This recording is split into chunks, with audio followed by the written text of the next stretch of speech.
RusAme reader, Crow Song, and today I will be reading to you from Rival Schools by Cake. Now, before we get into Chapter 9, there is a warning for Smut, so I'm just gonna leave some timestamps in the description so you can skip it.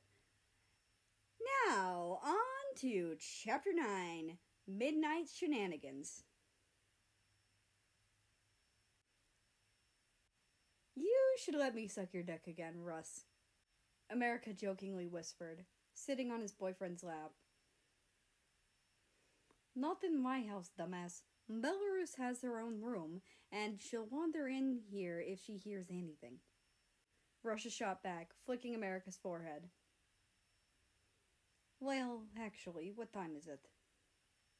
11, where's my phone? Here. 11:53. She's dead asleep then. My family are all deep sleepers. So that means...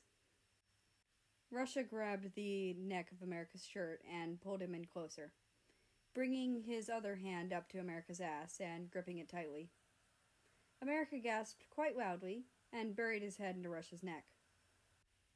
I said suck your dick, not get fucked by your dick, he mumbled, gripping the back of Russia's shirt. Fine, Russia replied, kissing America quickly. Get down and suck. Russia moved America off his lap quickly and pushed his head down, a sly grin plastered on his face.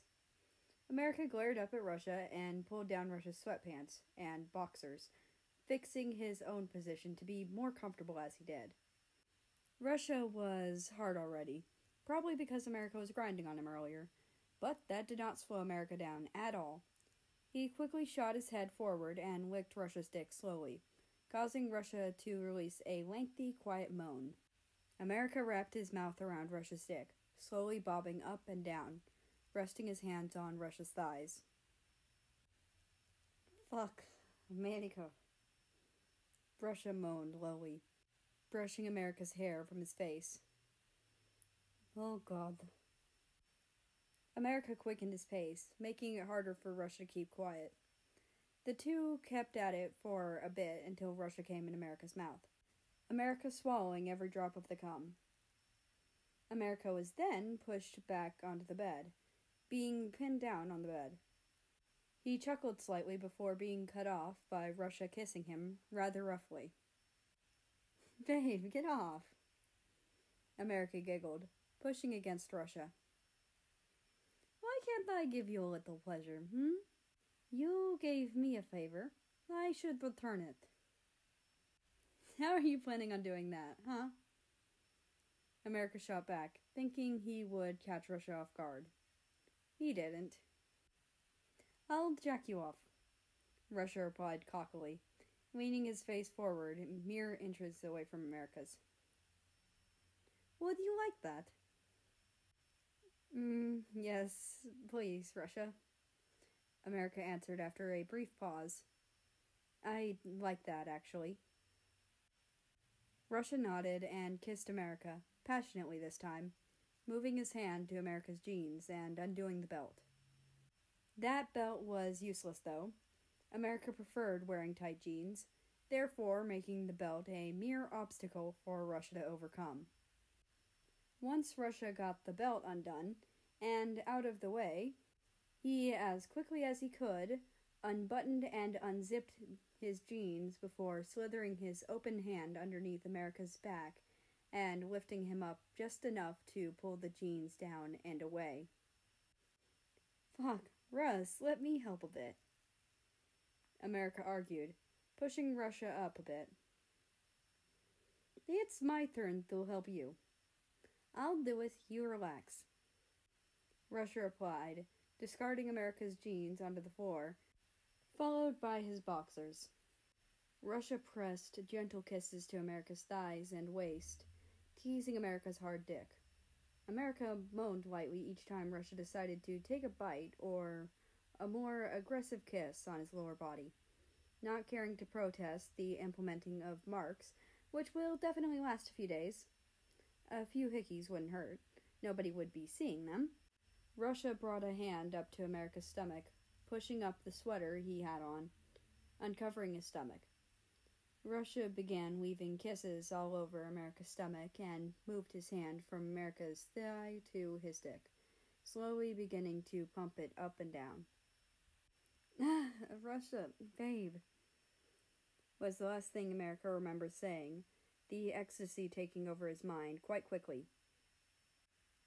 As the next thing he remembers is waking up in Russia's arms, the other boy dead asleep. Russ? Russia was too gone in his slumber to be stirred by America, so America laid himself on top of the taller boy and grabbed his phone, looking at the time. He needed to know if he was going to bother going to school, since it was now Wednesday, and to his demise, it was only 6:58. His school started at 8:40, while Russia's started at 9:15. Babe, wake up. Please, I'm hungry, he grumbled, shaking the Russian's shoulders. Also, I need clothes. I wasn't supposed to sleep with you. Get off of me first, Russia finally answered, a happy squeak coming from America before relieving Russia of his weight. Go ahead and steal whatever from my closet, mister. I have no set uniform nor dress code. Thanks, babe, America chirped, leaning in and giving Russia a long, passionate kiss. Once he pulled back, Russia gave him a peck on the nose. America bounced off towards the closet, swinging the doors open. How about maybe one of your jeans and shirts, plus a jacket of yours? And maybe... Oh, can I wear these? America pulled out a jumble of clothes, which Russia promptly gave him permission to wear, causing America to giggle a bit, throwing the clothes on. Grab a belt, love. You'll actually need one. One of yours? Sure. Yippee! Okay, this one. I like this one. Looks great. Now help me out a bit, love, Russia mumbled, struggling to lift himself out of bed. America rushed over and helped Russia up, giving him a folded uniform as well, helping the taller change.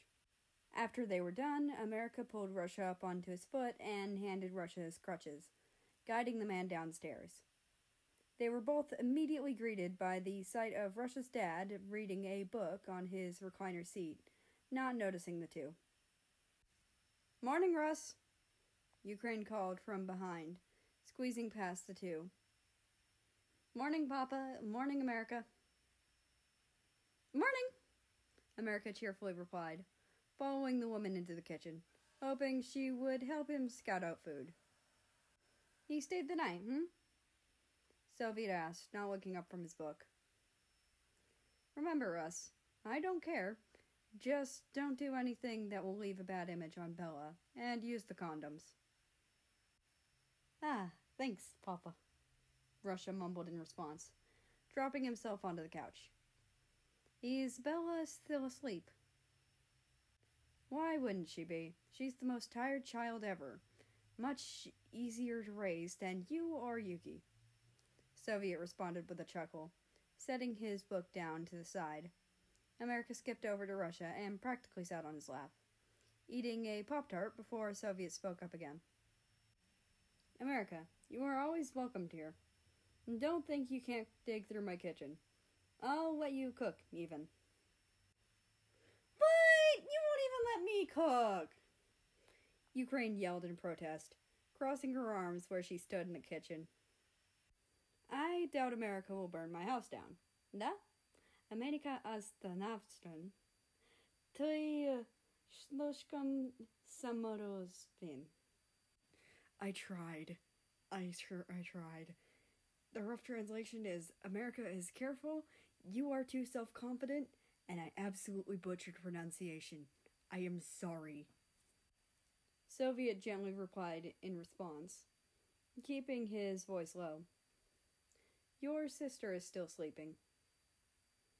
Yeah, it's 7:20. I'm going to a coffee shop before school with my friends. Bye! America leaned his head back into Russia's chest once Ukraine had left, and they said their goodbyes, closing his own eyes before he had to dreadfully leave himself. He didn't like leaving Russia. It made him feel alone. After spending a few days and nights with Russia at his house, America dreads the thought of even living in his house and enduring the abuse. Hell, Russia had seen the bruises and was able to see through America's lies of, "That happened during track practice." But he still endured it so he can help his siblings. His siblings, he loved every single one of them. Canada, Australia, and New Zealand. Moose, koala, and kiwi. The nicknames they chose so they wouldn't have to hear their names their parents chose as they could have been. America himself was Porcupine, but he never used the nickname unless it was his younger siblings. Plus, Russia called him Love anyways. Hey, Russ? Thank you. Anything for you, love. Love. And that's the end of this chapter. I hoped you enjoyed. Anyway, I'd like to invite you to join the Discord, which is linked down in the description below. That being said, I hope you have a nice rest of your day, night, or whatever it is for you. Just enjoy your time. And I will see you tomorrow.